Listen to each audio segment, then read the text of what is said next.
নমস্কার বন্ধুরা, কৃষ্ণা স্বাদের রান্নাঘরে সবাইকে স্বাগত জানিয়ে আজকে আমি রেসিপিটা শুরু করছি। আজকে আমি করব বাটা মাছের আলু ঝিঙে পটল দিয়ে পাতলা ঝোল। এই গরমে এই রকম ঝোল খেতে পাতলা খুবই ভালো লাগবে। দেখো, তার জন্য আমি বাটা মাছগুলোকে ভালো করে ধুয়ে নুন হলুদ মাখিয়ে রেখেছি। এবার মাছগুলোকে আমি ভেজে নেব। চলো তাহলে রেসিপিটা শুরু করা যাক।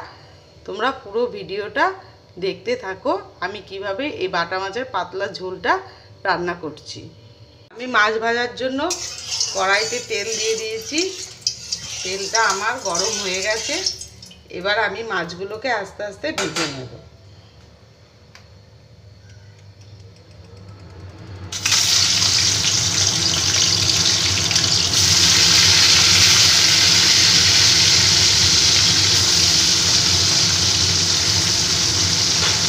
দেখো, আমার সব মাছগুলো ভালো করে ভাজা হয়ে গেছে। এবার ওই তেলে আমি এই কালো জিরে ফোড়ন দিচ্ছি আর 3টে কাঁচা লঙ্কা চেরা দিয়ে দিচ্ছি। ফোড়নটা একটু ভেজে সুন্দর একটা কাঁচা লঙ্কার সেন্ট বের হলে প্রথমে আমি এই আলুগুলোকে দিয়ে দিচ্ছি। আলুগুলোকে প্রথমে আমি একটু ভেজে নিচ্ছি। একটু হলুদের গুঁড়ো দিয়ে দিচ্ছি আর একটু নুন দিয়ে দিচ্ছি। দিয়ে আমি আলুগুলোকে প্রথমে ভেজে নেব। আমার আলুগুলো দেখো ভাজা হয়ে গেছে।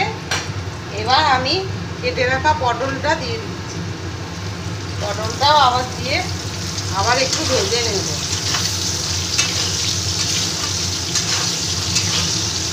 দেখো, আমার আলু আর পটল ভাজা হয়ে গেছে।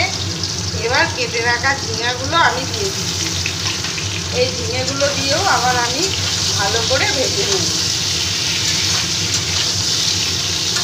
দেখো, আমার আলু পটল আর ঝিঙে ভালো করে ভাজা হয়ে গেছে। এবার আমি 4টে কাঁচা লঙ্কা আর হাফ টমেটো একসাথে বেটে রেখেছি, এটাকে দিয়ে দিচ্ছি। আর একটু 1 চামচ জিরের গুঁড়ো 1 চামচ ধনের গুঁড়ো দিয়ে দিলাম। একটু হলুদের গুঁড়ো দিয়ে দিচ্ছি আর স্বাদ মতো নুন দিয়ে দিচ্ছি। এবার আমি মশলাটাকে ভালো করে কষিয়ে নেব। ঝিঙে থেকে আমার এমনি জল বেরিয়ে যাবে, আমার আর জল দিতে হবে না, এমনিই কষে যাবে। দেখো, আমি এবার ভালো করে কষিয়ে নেব। মশলাটা আমার খুব ভালো করে কষানো হয়ে গেছে। এবার আমি পরিমাণ মতন জল দিয়ে দিচ্ছি।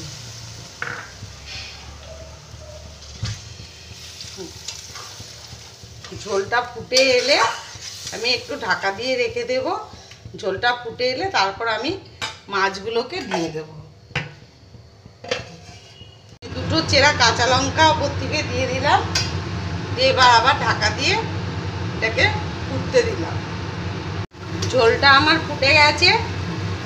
এবার আমি ভাজা মাছগুলোকে এই সবগুলোকে দিয়ে দিচ্ছি। মাছগুলোর সাথে আবার ঝোলের সাথে আবার ভালো করে আমি ফুটিয়ে নেব। তারপর আমার তৈরি হয়ে যাবে বাটা মাছের আলু ঝিঙে দিয়ে পাতলা ঝোল।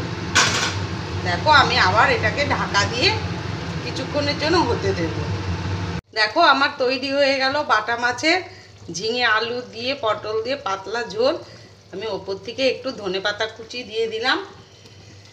তোমরা রেসিপিটা একবার এইভাবে করে দেখো, আশা করি তোমাদের খুবই ভালো লাগবে। আর রেসিপিটা ভালো লেগে থাকলে তোমরা লাইক কমেন্ট ও শেয়ার করে দিও আর সাবস্ক্রাইব করে দিও ইউটিউব চ্যানেলটিকে। একবার এইভাবে তোমরা বাটা মাছের পাতলা ঝোল গরমের দিনে করে দেখবে, তোমাদের খুবই ভালো লাগবে। আমার পুরো রেডি হয়ে গেছে এই বাটা মাছের ঝোল।